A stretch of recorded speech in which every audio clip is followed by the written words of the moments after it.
আমরা এখন হুন্ডারে চলছে আমাদের ক্যামেল রাইডিং পর্ব। এই উটে ওঠার সময় এই দুকুজলাই হোক আর এককুজলা উটি হোক, উটে ওঠার সময় একটা খালি কথা মাথায় রাখতে হয় যে উট ওঠার সময় পেছনের পা আগে তোলে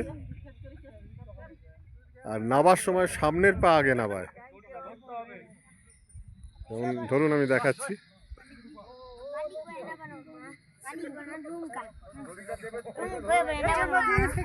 যে কোনো উট এটাই নিয়ম, এটা একটু মাথায় রেখে উটের ওপরে উঠলে কোনো অসুবিধা হয় না। অনিবাদি উঠে পড়েছে উটের ওপরে। আবার বলছি, ওঠার সময় পেছনের পা আগে তুলবে উট আর নাবার সময় সামনের পা আগে নেওয়া হবে।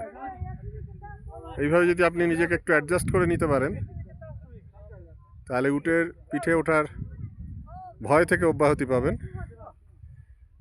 আজকে আবহাওয়া অত্যন্ত সুন্দর, পেছনের আকাশের রং দেখুন, তার পাশেই ধূসর পাহাড়, এক অনবদ্য রঙের খেলা।